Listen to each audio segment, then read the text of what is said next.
অহম শ্রী গুরু শ্রীযুতপদ কমলম শ্রী গুরুন শ্রী বৈষ্ণবাংশ শ্রীরূপম সাগ্রজাতম সহগণ রঘুনাথান্বিতম তং সজীবম সাদ্বৈতম সাবধূতম পরিজন সহিতম কৃষ্ণ চৈতন্য দেবম শ্রী রাধা কৃষ্ণ পদান সহগণ ললিতা শ্রী বিশাখান্বিতাংশ পঞ্চাকল্পতরুভ্যশ্চ কৃপা সিন্ধুভ্য এব চ পতিতানাং পাবনেভ্যো বৈষ্ণবেভ্যো শ্রীকৃষ্ণ চৈতন্য প্রভু নিত্যানন্দ শ্রী অদ্বৈত গদাধর শিবাসাদি গৌর ভক্তবৃন্দ হরে কৃষ্ণ কৃষ্ণ কৃষ্ণ হরে হরে হরে রাম রাম রাম হরে হরে।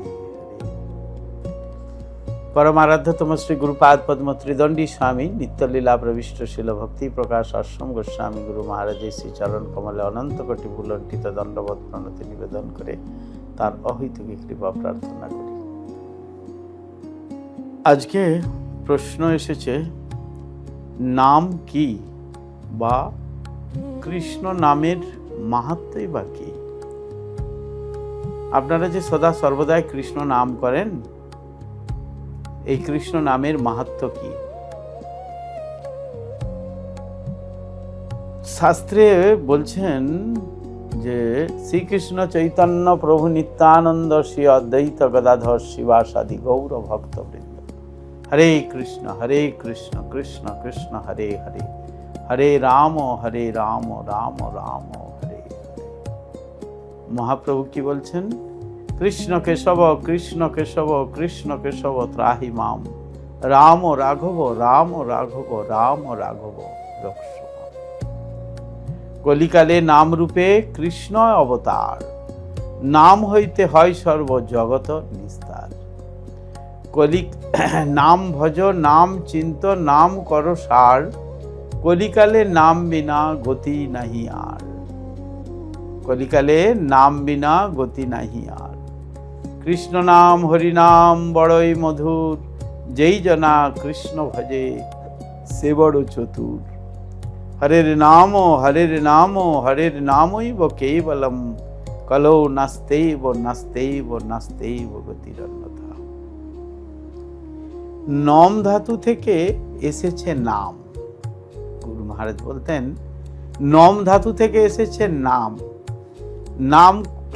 নম কথাটার অর্থ হলো নামানো, যা নামিয়ে আনতে সমর্থ, তাই নাম।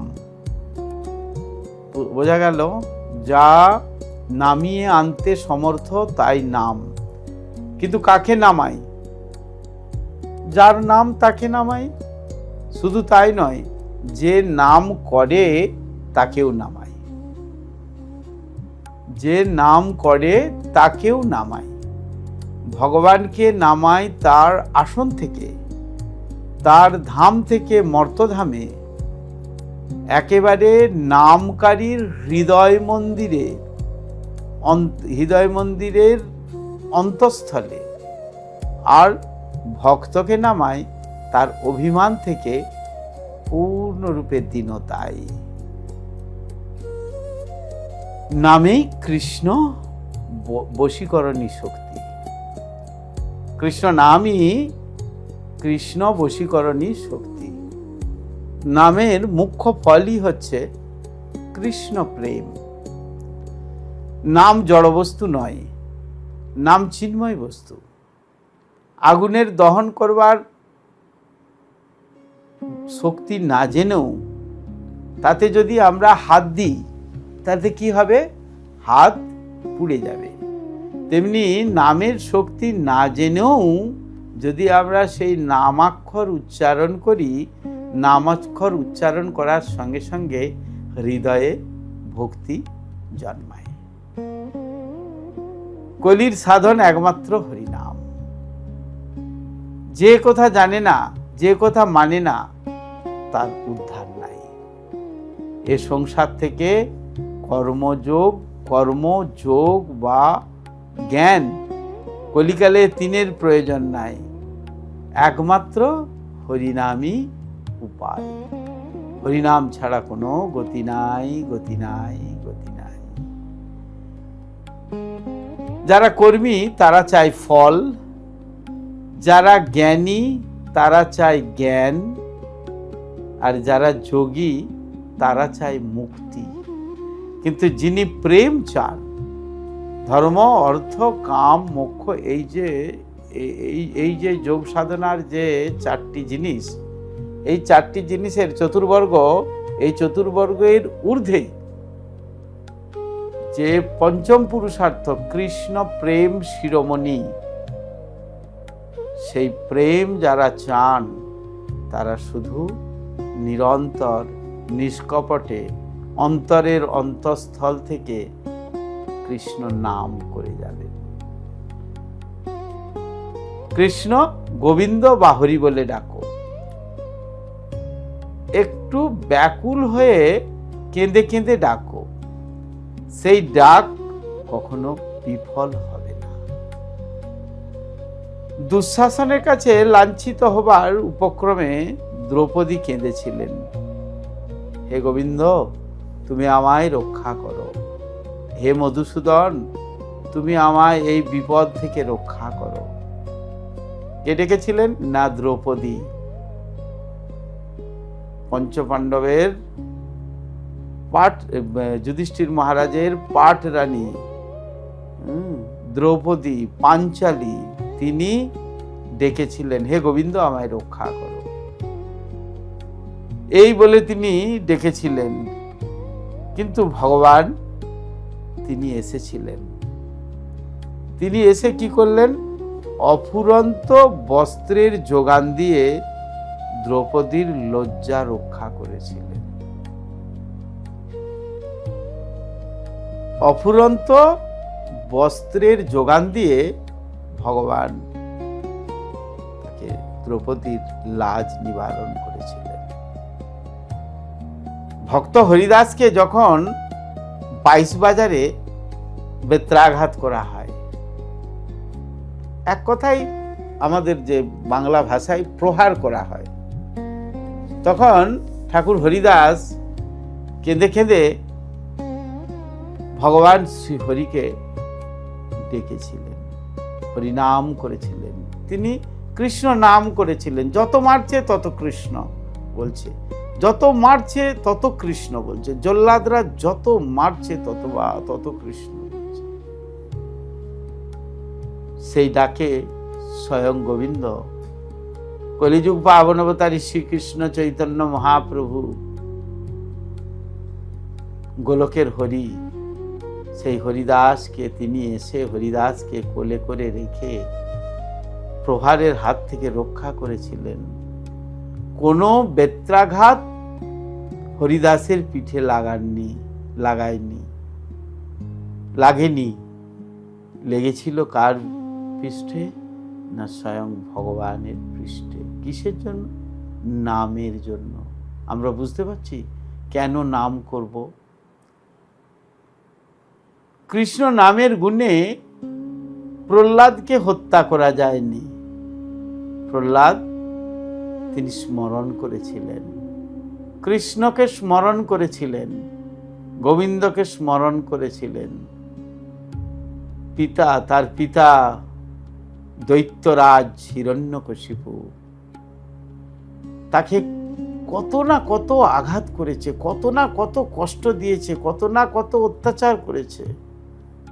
অসুরদের সমস্ত আঘাত ব্যর্থ হয়ে গেছে। সবগুলি গরল অমৃতে পরিণত হয়েছে। কৃষ্ণ নামামৃতের এরকমই লক্ষণ, যে একবার কৃষ্ণ নামামৃত পান করেছে, মত্ত হস্তিও তার কাছে হয়ে গেছে শান্ত। বিষধর সর্পও তার কাছে অবনত মস্তকে প্রণাম করে পরিক্রমা করে বেরিয়ে গেছে। কালকুট বিষও অমৃত হয়ে গেছে, চরণামৃত হয়ে গেছে। এতই নামের মাহাত্ম্য। নাম এরকম, ভগবানের অসংখ্য নাম। আমরা যে কোনো একটি নাম ধরে যদি তাকে ডাকি, তিনি অবশ্যই আসবেন। কিন্তু কলিযুগের নামটি হলো হরে কৃষ্ণ কৃষ্ণ কৃষ্ণ হরে হরে, হরে রাম রাম রাম হরে হরে। প্রভু কহে কহিলাম এই মহামন্ত্র, ইহা গিয়া জপ সবে করিয়া নির্বন্ধ। ইহা হইতে সর্বসিদ্ধি হইবে সবার, সর্বক্ষণ বল ইথে বিধি নাহি আর। কি ভোজনে, কি শয়নে, কি বা জাগরণে, অহর্নিশি চিন্ত কৃষ্ণ বলহ বদনে। তাই নাম ভজ, নাম চিন্ত, নাম কর সার। কলিকালে নাম বিনা গতি নাহি আর, কলিকালে নাম বিনা ধর্ম নাহি আর। কৃষ্ণ নাম হরি নাম বড়ই মধুর, যেই জনা কৃষ্ণ ভজে সে বড় চতুর। কৃষ্ণ নাম ভজ জীব আর সব মিছে, পলাইতে পথ নাই জম আছে পিছে। নাম, নামই একমাত্র। নাম করলে কি হয়? সবার মনে সংশয়, সবার মনে একটাই সংশয়, নাম করলে কি হয়?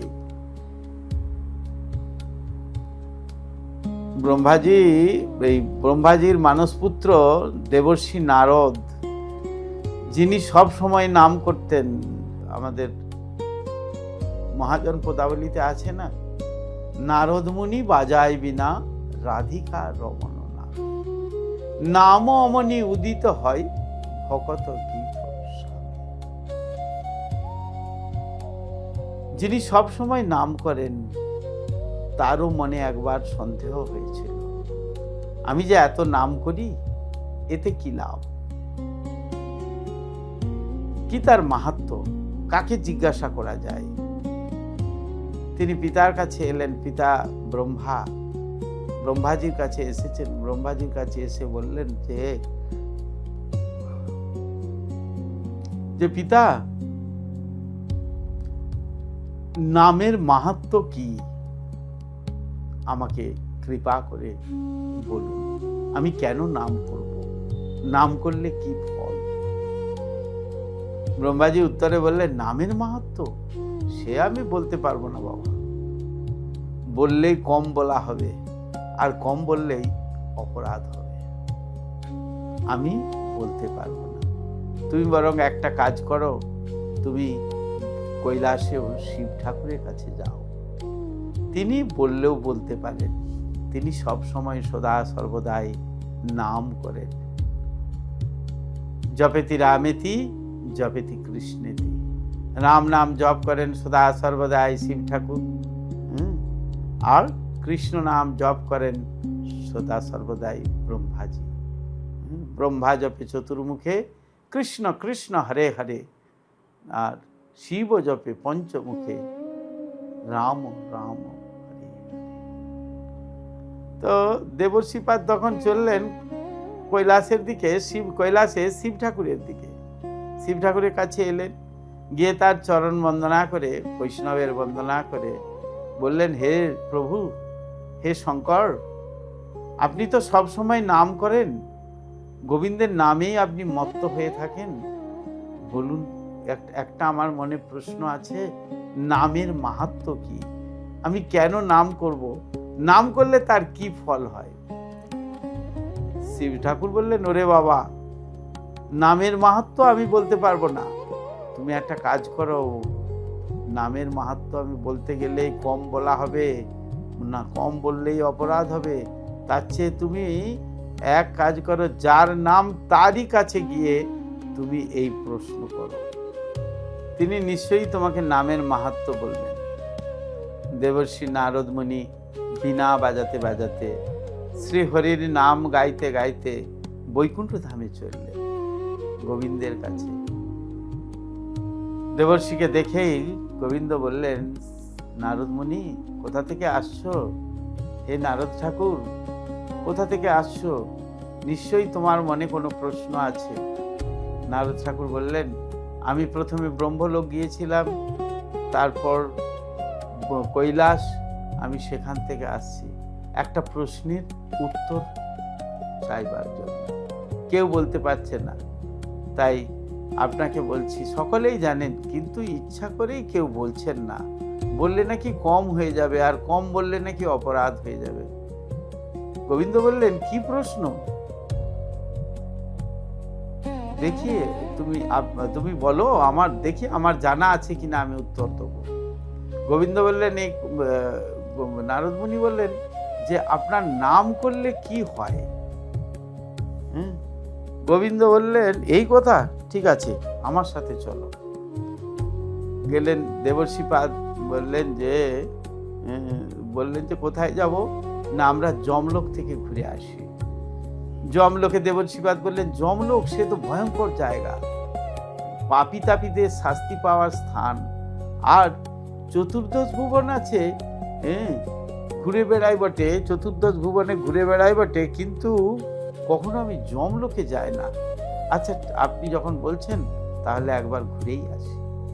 এই বলে দেবর্ষিপাদ গোবিন্দকে প্রণাম করে যমলোকের দিকে যাত্রা করলেন। দেবর্ষিকে দেখে যমরাজ তো অবাক হয়ে গেলেন। তারপর প্রণাম করলেন, পাদ্য অর্ঘ্য দিলেন, দিয়ে বললেন, আপনার এখানে আগমন কি মনে করে? আপনার মতো ব্যক্তি এই নরক দর্শনে আসবেন, এই যমলোকে আসবেন, এ তো ভাবতেও পাচ্ছি না। তা নারদ মুনি বললেন, আমি বৈকুণ্ঠ ধামে প্রভুর কাছে গিয়ে নামের মাহাত্ম্য কি জিজ্ঞাসা করতেই তিনি আমাকে এখানে পাঠিয়ে দিলেন। আপনি নিশ্চয়ই নামের মাহাত্ম্য জানেন, তাহলে বলুন। ধর্মরাজ বললেন, আমাকে এই প্রশ্ন করছেন? আমি তো কিছুই জানি না, আমি তো এসব কথা বলতেই পারবো না। নারদ ঠাকুর বললেন, তাহলে আর কি করা যাবে? তার চেয়ে ফিরেই যাব। ধর্মরাজ বললেন, ফিরে যাবেন? আপনার মতো লোক তো এখানে সচরাচর আসেন না, যখন এসেই পড়েছেন, তাহলে এই নরকে পাপী তাপীরা কেমন শাস্তি পাচ্ছে একবার দেখে যান। আপনি গিয়ে গোবিন্দকে বলবেন। গোবিন্দ তো অন্তর্যামী, তিনি সবই জানেন। নারদ মুনি বললেন, হ্যাঁ। তখন হাসছেন। বলতে বলতে দূর থেকে, পূর্ব দিক থেকে কান্নার শব্দ, পশ্চিম দিক থেকে কান্নার শব্দ,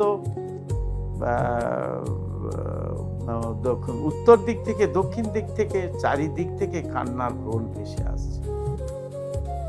নারদ মুনি বললেন, কারা কাঁদছে, কারা কাঁদছে? বললেন, ওইদিকে সব পাপীরা শাস্তি পাচ্ছে, তাই তারা কান্নাকাটি করছে। সঙ্গে সঙ্গে নারদ মুনি তাদের দেখতে গেলেন এবং কিভাবে শাস্তি দিচ্ছে দেখতে গেলেন, এবং বীণা বাজিয়ে তারা, নারদ মুনি সেই কৃষ্ণ নাম করতে লাগলেন। হরে কৃষ্ণ কৃষ্ণ কৃষ্ণ হরে হরে, হরে রাম রাম রাম হরে হরে।